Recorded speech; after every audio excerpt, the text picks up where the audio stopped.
அன்புக்குரிய சகோதர சகோதரிகளே, நம் ஆண்டவர் இயேசு கிறிஸ்துவின் நாமத்தில் உங்களை வாழ்த்துகிறோம். உங்களுக்காக நாங்கள் ஜெபிக்கிறோம். அன்பான சகோதர சகோதரிகளே, கடந்த 4 வாரங்களாய் ஊதாரி மைந்தன் கதையை தான் நாம் தியானித்தோம். லூக்கா எழுதின நற்செய்தி 15வது அதிகாரத்துல 1 முதல் 32 முடிய நாம வாசித்து தியானித்து கொண்டு இருக்கிறோம். அப்போ ஊதாரி மைந்தன் தப்பு செஞ்சு வீட்டை விட்டு வெளியில போறான். அப்பாவுடைய சொத்தெல்லாம் உயிரை புடுங்கிட்டு வெளில போறான். போயிட்டு ஊதாரித்தனமா விபச்சாரம் செய்து எல்லாவற்றையும் இழந்து இப்ப ஒண்ணுமே இல்லாத ஒரு ஊதாரியா தரித்திரியவானா அப்பா வீட்டுக்கு ஒரு வழி இல்லாம திரும்பி வரான். அப்ப திரும்பி வரும் பொழுது அப்பா தன்னுடைய அன்பை காண்பிக்கிறாரு. மோதிரம் கொடுக்கிறாரு, புதிய காலணிகளை கொடுக்கிறாரு, குளிக்க வைக்கிறாரு, மிகப்பெரிய விருந்தொன்றை ஏற்பாடு செய்கிறார். கன்றுக்குட்டி அடித்து விருந்து ஏற்பாடு செய்யுங்க, சிறந்த ஆடைகளை அவனுக்கு கொடுத்துங்கன்னு சொல்லி ஒரே கோலாகலமா இருக்கு. மிகப்பெரிய ஒரு திருவிழா மாதிரி நடந்து கொண்டிருக்கிறது. அன்பான சகோதர சகோதரிகளை, இப்போ இதை கேள்விப்பட்ட மூத்த மகன் வயலிருந்து வராரு. அவரு அப்போ வரும்பொழுது வேலையாட்கள்கிட்ட கேட்கிறாரு, என்ன நடக்குதுன்னு கேட்கிறாரு. உடனே சொன்னாங்க, உங்க தம்பி வந்துட்டார், உங்க அப்பா சிறப்பான விருந்து ஏற்பாடு செய்யறாரு அப்படிங்கிறாரு. அதை கேட்ட அடுத்த நிமிஷம் பாருங்க, அப்பாவோட இருக்கிறவன், அப்பாவுக்கு பரிபூர்ணமா கீழ்ப்படிந்து இருக்கிறவன் வீட்டுக்குள்ள வரமாட்டேங்கிறான். See, he refused to come into the house and participate in the function organized by his father. அப்போ அவன் அப்பா வந்து கூப்பிடுறாரு, வாப்பா உள்ள வாப்பா, அவன் தம்பி இறந்தவன் வந்திருக்கிறான் உள்ளவான்னு சொன்னாலும் அவன் உள்ள வராம ஆர்கியூ பண்றான், உள்ள வர மறுக்கிறான். He was casting a vote of no confidence against his father's love. அப்பா தான் இளைய மகன் மேல வைத்திருக்கிற அன்பை குறிச்சு இவனுக்கு நம்பிக்கையில்லா தீர்மானம் கொண்டு வர, நான் உள்ள வரமாட்டேன், பார்லிமெண்ட் எல்லாம் போடுறது போல அவன் ஒரு நம்பிக்கையில்லா தீர்மானத்தோட உள்ள வர முடியாது, என்னால இதை ஏற்றுக்கொள்ள முடியாதுன்னு சொல்லி அவன் மறுதளிக்கிறான். அவ்வளவு ஸ்ட்ராங்கா அவன் பேசுறான். யாரு பேசுறா? பரிசேயர், விவிலியத்தை நன்கு அறிந்தவர்கள், கற்றுத் தெரிந்த ஸ்கிரைப்ஸ், பாரிசீஸ் அண்ட் ஸ்கிரைப்ஸுக்கு தான் இந்த மெசேஜை கொடுக்கிறார். அப்போ இவங்க யாரு உண்மையிலே? இந்த காலத்துல பரிசேயர்களுக்கு என்ன, நம்ம எல்லாம் பரிசேயர்கள் இல்லையா? நம்ம எல்லாம் கோயிலுக்கு போகக்கூடியவங்க, ஜெபிக்க கூடியவங்க, ஆராதனையில் கலந்து கொள்கிறவங்க, பல பிரேயர் மீட்டிங் செல்றவங்க, கோயிலுக்குள்ள வரக்கூடியவங்க, நான் பக்திமான் விசுவாசி என்று சொல்றவங்களுக்கு, சமயத்தார் என்று தங்களை அடையாளப்படுத்திக் கொள்ளுகிற மக்களுக்கு தான் மிகப்பெரிய ஒரு மெசேஜை கடவுள் கொடுக்கிறாரு இங்க. ஏன் இந்த மூத்த மகன் இவ்வளவு ஃபியூரியஸா, இவ்வளவு கோவமா, வெறித்தனமா அப்பா கூப்பிடுறாரு, நான் வரவே முடியாதுன்னு சொல்லி இவ்வளவு ஸ்ட்ராங்கா அதை பாய்காட் பண்றதுக்கு என்ன காரணம் பாருங்க. அவனே சொல்றான். என்ன சொல்றான்னா, he says, you have never given me even a goat for a party. How dare you can give a fattened calf to your son who squanders all his property. அப்போ ஊதாரித்தனமா அவன் பையன் அவன் சொத்தெல்லாம் பிடிக்கிட்டு போய் ஒன்னு அவமானப்படுத்தி வந்தவனுக்கு ஒரு கொழுத்த கன்றுக்குட்டி அடிச்சு விருந்து வைப்ப, நான் என்னைக்காவது ஒரு பாட்டுக்கு ஒரு ஆட்டுக்குட்டியா கொடுத்தியா அப்படின்னு சொல்லி அப்பாட்ட மிக பயங்கரமா அவன் ஆர்கியூ பண்றான். கோபம் பயங்கரமா ஏறுது பாருங்க, உள்ள வரமாட்டேங்கிறான். அன்பான சகோதர சகோதரிகளே, இந்த fattened calf அப்படிங்கிறது இட்ஸ் ஒன்லி சிம்பிள். பாருங்களேன், அந்த கன்றுக்குட்டி என்ன பண்ணுவாங்கன்னா, மிக சிறப்பான விருந்து, ஊர் மக்களோட சந்தோஷமா வாழும் பொழுது அதை அடிப்பாங்கன்னு சொல்லி நம்ம தியானித்தோம். பரவாயில்ல, என்ன இருந்தாலும் அது ஒரு அடையாளம் தானே, அது ஒரு சிம்பிள் ஆஃப் செலிப்ரேஷன் தானே, அவ்வளவுதான். ஆனால் அப்பா செய்திருக்கிற நன்மைகளை எண்ணி பார்க்கிற பொழுது, அப்பா கொடுத்திருக்கிற மன்னிப்பு, கிருபை, காருண்யம், நன்மைகள், தேவ அன்பு, உதவி, அவர் கொடுத்திருக்கிற அத்தனை ஆசீர்வாதங்களை பார்க்கும் பொழுது, நிலா, சூரியன், கடல்கள், உலகத்துல கொடுக்கப்பட்டிருக்கிற அத்தனை ஆசீர்வாதங்கள், மனைவி, பிள்ளைங்க, நல்ல வாழ்க்கை, இதெல்லாம் கம்பேர் பண்ணும்போது அவனுக்கு கொடுக்கப்பட்டிருக்கிற அந்த இளைய மகன் பாவிக்கு, தப்பு செஞ்சவனுக்கு கொடுத்த அந்த கண்ணுக்குட்டி வந்து இவனுக்கு மிகப்பெரியதா தெரியுது. பாருங்களேன், இன்னைக்கு நம்ம எல்லாருமே அப்படிதான் நம்ம இருக்கிறோம். பாருங்க, கடவுள் மிகப்பெரிய ஒரு பஸ் வாங்கி கொடுத்திருப்பாரு, ஆனா அது ஆரன் அடிக்க அந்த பாம் அது இல்லையே, அது எனக்கு கிடைக்கல புலம்பிட்டு இருப்போம். கடவுள் மிகப்பெரிய ஒரு புல்லட்டை வாங்கி கொடுத்திருப்பாரு, பைக்கை வாங்கி கொடுத்திருப்பாரு, ஆனா அந்த டயர்ல காத்து இல்லையே, வால் டியூப் இல்லையே.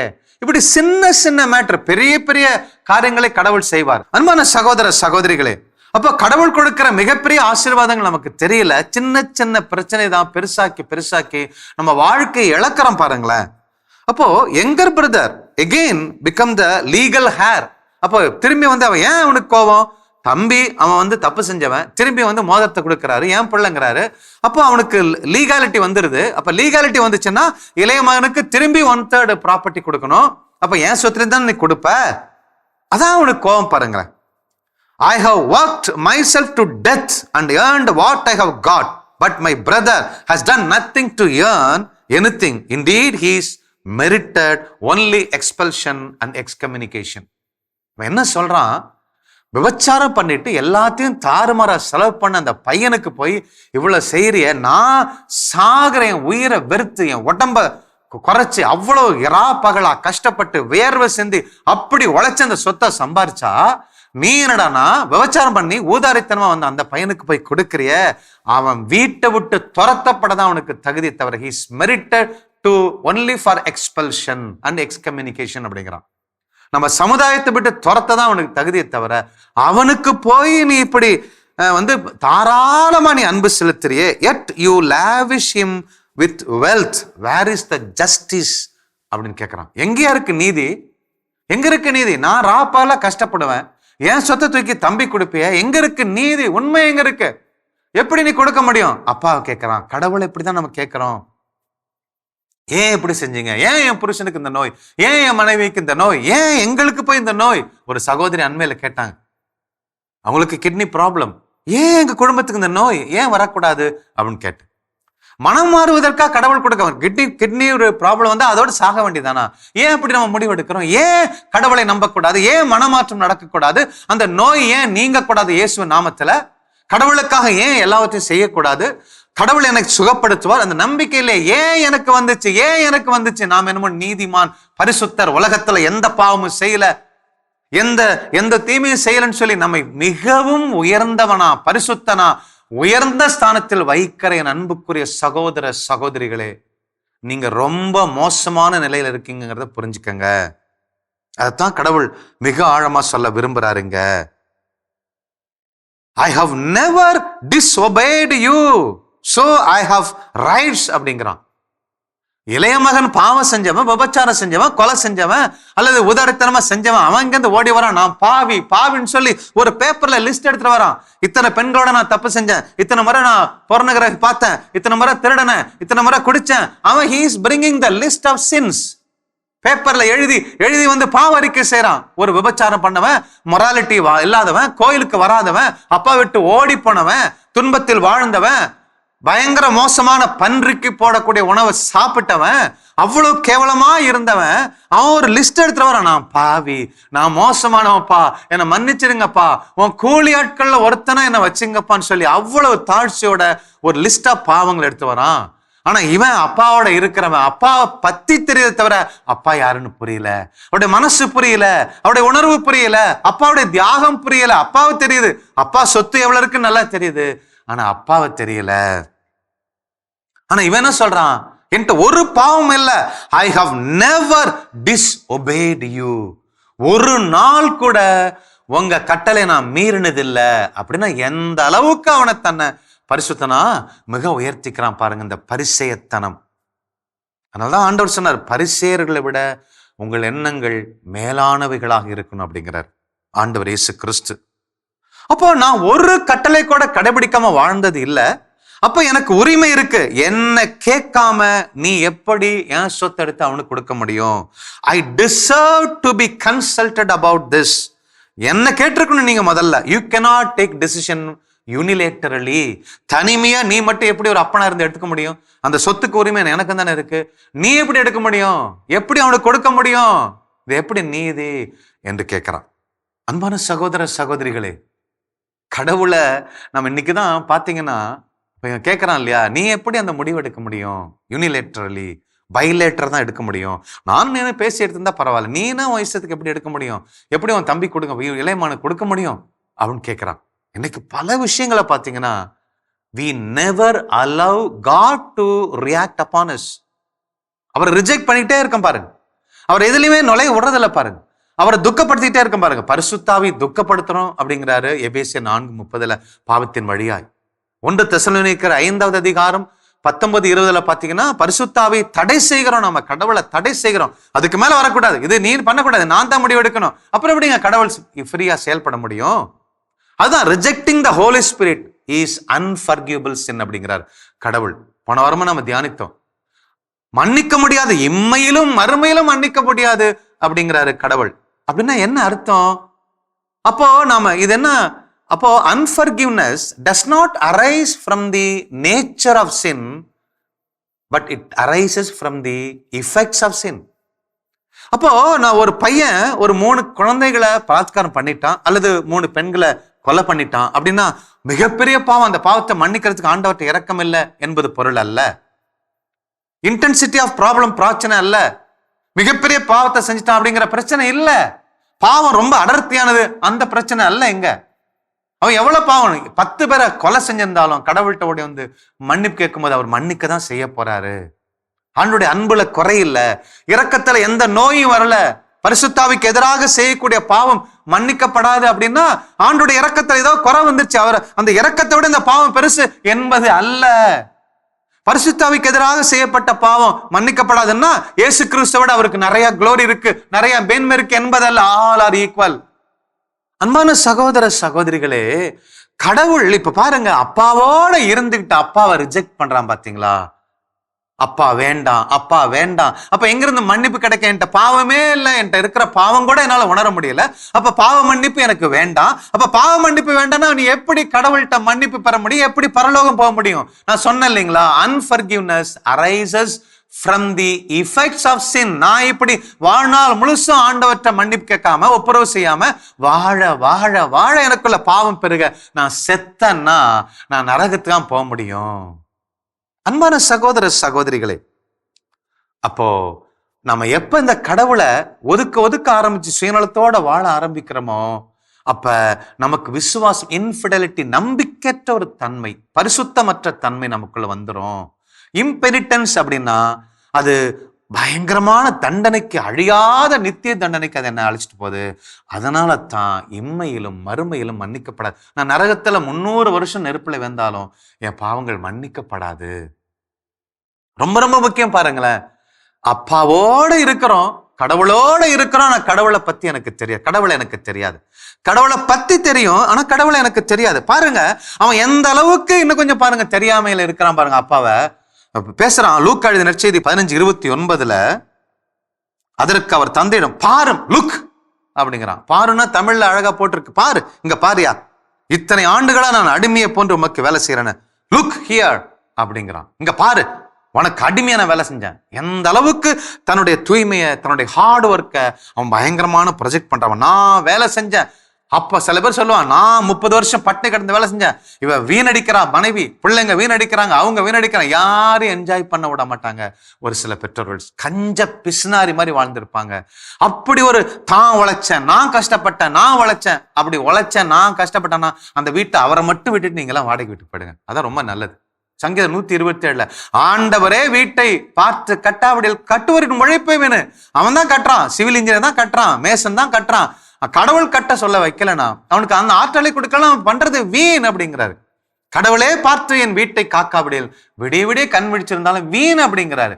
ஆகவே என்னன்னா, நான் உழைச்சேன் இருமாப்பு அடையாத, கடவுள் தான் உனக்கு அந்த ஆற்றலை கொடுக்கிறார். சைக்கிள்ல போகும்போதே ஹார்ட் அட்டாக் வந்து செத்து போனா என்ன ஆகும்?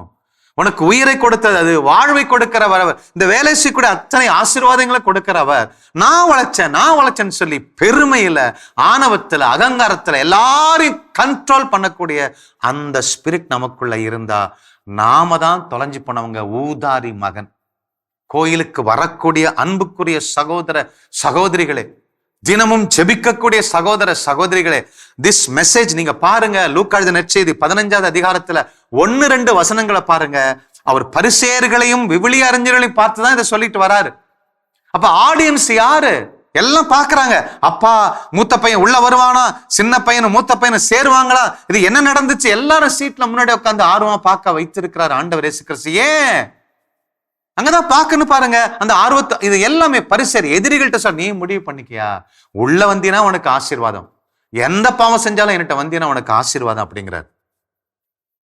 இதை நான் என்னுடைய லாங்குவேஜ் சொல்ல போனோம்னா, மனசு விட்டு சொல்றேன், கோயிலுக்கு உள்ள இருக்கிறவங்க, சண்டே திருப்பலிக்கு வரக்கூடியவங்க, ஜெபமாலை சொல்லக்கூடியவங்க மனம் மாறினால் ஒருத்தன் கூட கோயிலுக்கு வெளியில நிக்க மாட்டான், எல்லாம் உள்ள வருவான். நாம எப்பொழுதும் பாவம் செய்யறவங்களை, பொல்லாத விபச்சாரம் செய்யறவங்களை, பயங்கரமான கொலை செய்யறவங்களை, திருடுறவங்களை, அரசியல்வாதிகளை சொல்லி சொல்லி மோசமானவங்க சொல்லி சொல்லி பழகி போயிட்டோம். கோயிலுக்குள்ள இருக்கிறவன் அதை விட மோசமானவன் என்பதை புரிந்து கொள்ள வேண்டும். அப்பாவோட வாழ்ற இவன் தன் சொந்த தம்பிக்கு ஒரு 100 rupees கொடுக்க மனம் வரல, உள்ள வரமாட்டண்டா, நீ செய்யறது நீதியாடான்னு கேட்கிறான்னா, இன்னைக்கு கோயிலுக்குள்ள இருக்கக்கூடிய அத்தனை, என்னையும் சேர்த்தான் சொல்றேன், என்னையும் உங்களையும் சேர்த்து சொல்றேன், கோயிலுக்குள் வரக்கூடிய திருப்பலிக்கு நான் திறக்கும் போதே ஆளா நான் உள்ள வர சொல்றேன், நீ இரக்கம் உள்ளவனா, பரிசுத்தம் உள்ளவனா, அன்பு உள்ளவனா, நேர்மை உள்ளவனா, உண்மையான உனக்கு உன்னை எப்படி பார்க்கிறியோ அதே போல பிறரை அன்பு செய்யக்கூடிய தாயா, தகப்பனா, சகோதரனா, சகோதரியா, ஒரு ஊழியக்காரனோ நீயோ மாறினா கோயிலுக்கு வெளியில ஒரே ஒரு ஆள் நிக்க மாட்டான். 6 மணிக்கு பூசன்னா 5:50 ஒட்டுமொத்த குடும்பமும் கோயிலுக்குள்ள வந்து நிற்கும். இன்னைக்கு பிரச்சனை என்ன? கோயிலுக்கு போகிற, ஜெபிக்கிற, துதிக்கிற, முழந்தால் படிட்டு ஜெபிக்கிற, திருப்பலிக்கு போகக்கூடிய, பேரவையில செயலக்கூடிய அல்லது பாடல் குழு இருக்கக்கூடிய 90-95 விழுக்காடு கடவுள் பக்தி தான் இருக்க தவிர மனிதனையும் இல்லை, கடவுளை அறிகிற அறிவும் இல்லை, உண்மையான உறவு இல்லை. வெறும் ஜெபிக்கிறவங்களா, வெறும் பக்தியாளர்களா வாழ்றதுதான் பிரச்சனை. டிசைபிள்ஷிப் அப்படிங்கிறது நம்ம வாழ்க்கையில இல்லாம போனதுதான். கோயிலுக்கு வெளியில காலம் தாழ்த்து பிரசங்கம் முடிஞ்சு நன்மை வாங்குற நேரத்துல கோயிலுக்கு வர்றாங்கன்னா கோயிலுக்கு உள்ள இருக்கவங்க சரியில்லை. உள்ள வரவன், நேரத்துக்கு வருகிறவன் உண்மையும் சக்தியுமாய் வாழ்ந்தா, உப்பா ஒளியா நீங்க இருந்தீங்கன்னா அந்த ஊர்ல ஒரே ஒரு ஆள் கோயிலுக்கு வராம இருக்க முடியுமா? நீங்க யோசிச்சு பாருங்க. உங்க வீட்டுல நீங்க வந்து ஜெபிக்கிறீங்க, உன் பையன் வர மாட்டேங்கிறான், நீங்க வந்து ஜெபிக்கிறீங்க, உன் பொண்ணு வர மாட்டேங்குது. ஏன்? உங்க பண்புகள் சரியில்லை. இன்றைக்கே கரெக்ட் பண்ணுங்க. I have never delayed, not even for single mass. ஒரே ஒரு திருப்பலி கூட, சண்டே திருப்பலி கூட நான் காலம் தாழ்த்தி போல என்று மார்த்தட்டி கொள்ளுகிற என் அன்பு சகோதர சகோதரிகளே, உன் உள்ளத்தை தொட்டு பாரு. உன்கிட்ட பரந்த உள்ளம் இருக்கிறதா? இரக்க குணம் இருக்கிறதா? எல்லாரையும் அரவணைக்கிறியா? பார்ஷாலிட்டி பார்க்காம இருக்கியா? ஜாதி வெறி இல்லாம இருக்கியா? யோசிச்சு பாருங்க. கோயிலுக்கு உள்ள வரவங்க மனம் மாறினால் கோயிலுக்கு வெளியில ஒருத்தன் கூட லேட்டா வரமாட்டான், ஒருத்தன் கூட நிக்க மாட்டான். அத்தனை பேரும் ஆண்டவருக்குள்ள வருவான் என்கிற ஸ்ட்ராங்கான மெசேஜை ரெக்கார்ட் பண்றேன். இதை நீங்க புரிந்து கொள்வோம். நாம தான் உலகத்தை கலக்கணும். குடிகாரன் தானா வந்துருவான். ஆண்டவர் இயேசு கிறிஸ்து போய் சும்மா பிரசங்கம் பண்ணாரு, அவன் விடான்ட்டான். ஆனா ஜெபிக்கக்கூடிய உள்ள வரல. யோசிக்கணும். ஆழமான சிந்தனை சிந்திங்க. உங்க வீட்டுல யாரு ஜெபிக்கல, யாரு கோயிலுக்கு வரல, ஜெபிக்கக்கூடிய நீ உண்மையும் உத்தமமாய் கடவுளை புரிந்து கொண்டு கடவுளை ரிஃப்ளெக்ட் பண்ண உங்க வீட்டுல ஒரு பிசாசு இருக்காது. அத்தனை பேரும் பரிசுத்தவான்களாய் மாறுவார்கள். God plus. கிறிஸ்து இயேசுவில் அன்புக்குரியவர்களே, இந்த நாளின் இறை செய்தி உங்களை மிகவும் சஞ்சலத்துக்கு உள்ளாக்கியதோ, கொஞ்சம் டிஸ்டர்ப் பண்ணிடுச்சா?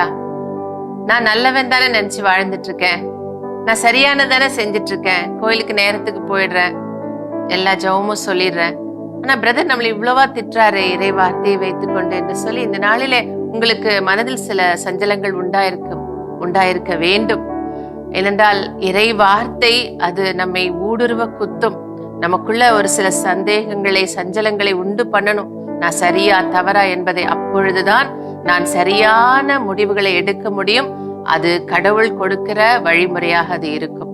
இந்த நாளில் அன்புக்குரியவர்களே, இன்னைக்கு அநேகர் பாத்தீங்கன்னா ஒரு பிரச்சனையில இருப்பாங்க. ஒரு குடிகாரன் கிட்ட கூட போய் கேட்டோம்னா, ஆமா அப்படி குடிச்சுட்டேன், எனக்கு நான் எங்க முன்னேற போறது அப்படின்னு சொல்லிட்டு தன்னுடைய இயலாமைக்கு, தன்னுடைய மோசமான நிலைக்கு கூட தன்னுடைய பாவத்தை காரணமா ஏற்றுக்கொண்டு போயிடுவான்.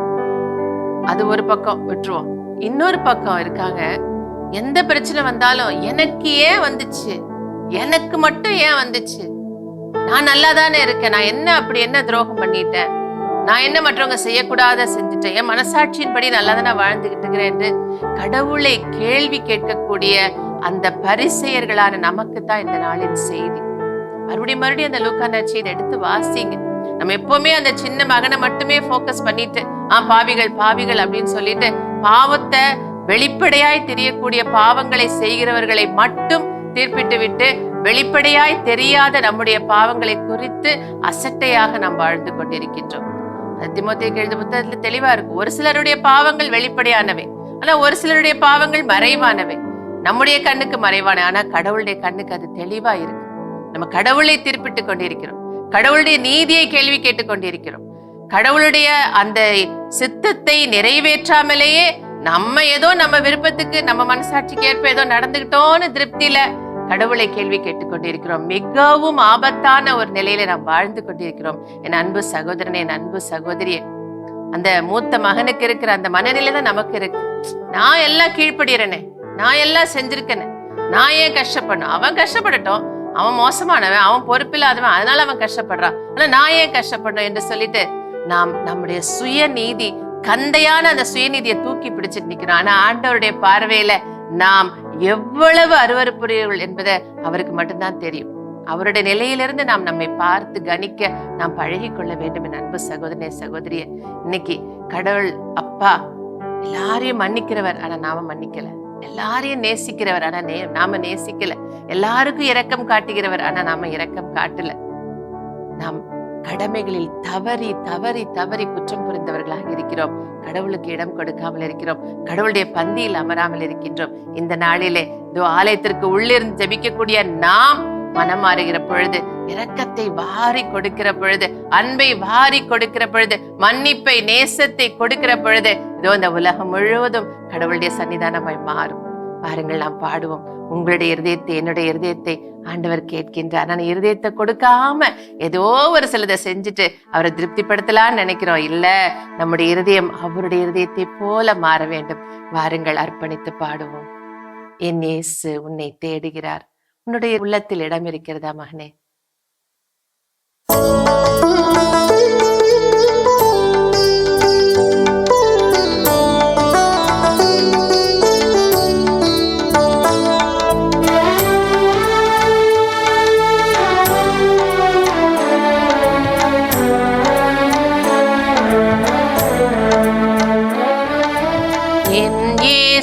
உன்னை தேடுகிறார். இடமுண்டோ மகனே உன் உள்ளத்தில்? என் இயேசு உன்னை தேடுகிறார். இடமுண்டோ மகளே உன் உள்ளத்தில்? சிலுவை மரணம் உனக்காக சிந்திய திரு ரத்தம் உனக்காக. சிலுவை மரணம் உனக்காக சிந்திய திரு ரத்தம் உனக்காக. உன் பாவம் சுமந்து தீர்த்தாரே, உன் பாவம் சுமந்து தீர்த்தாரே. தன் உயிர் தந்து உன்னை மீட்டாரே, தன் உயிர் தந்து உன்னை மீட்டாரே. என் இயேசு உன்னை தேடுகிறார். இடமுண்டோ மகனே உன் உள்ளத்தில்? கனி தர வேண்டிய பிள்ளைகள் ஆண்டவரை கேள்வி கேட்க வேண்டியவர்கள் அல்ல, அதிகம் கொடுத்தவரிடம் அதிகம் எதிர்பார்க்கப்படும். இறையாட்சியின் பந்தியிலே கிழக்கிலும் மேற்கிலும் இருந்து வந்து அத்தனை பேரும் பந்தியில் அமர்வார்கள். நாமும் இடம்பெற வேண்டும் என்றால் கடவுளுடைய சிந்தை நம்மிடத்தில் இருக்க வேண்டும். தியானித்து ஒப்புக் கொடுப்போம்.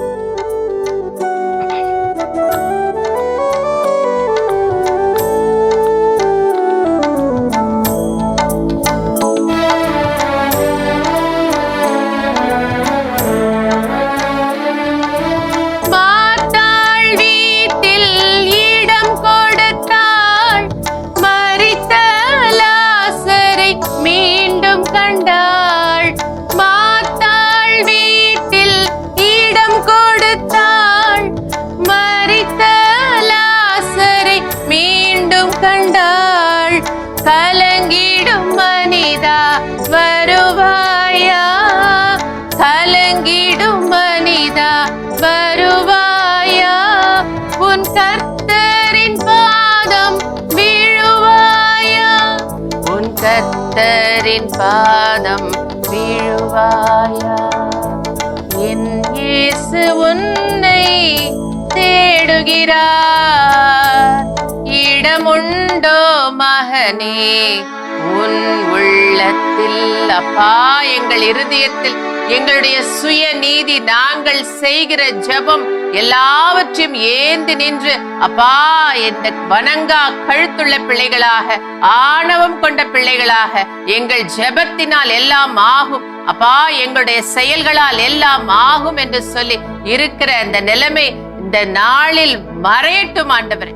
தாழ்ச்சியுற்ற இருதயமாக நாங்கள் பெற்றுக்கொண்ட அத்தனையும் உம்முடைய கிருபை, நாங்கள் அனுபவிக்கிற அத்தனையும் நீர் கொடுத்த தானம் என்பதை உணர்ந்து அதே இரக்கத்தோடு பெற்றுக்கொண்ட அந்த இரக்கத்தை பிறருக்கு கொடுக்கிற பிள்ளைகளாக, தாழ்ச்சியோடு இரக்கத்தோடு அது எங்களுடைய கடமை என்பதை உணர்ந்து ஆண்டவரே கொடுக்கிற பிள்ளைகளாக எங்களை ஆசீர்வதிப்பீராக.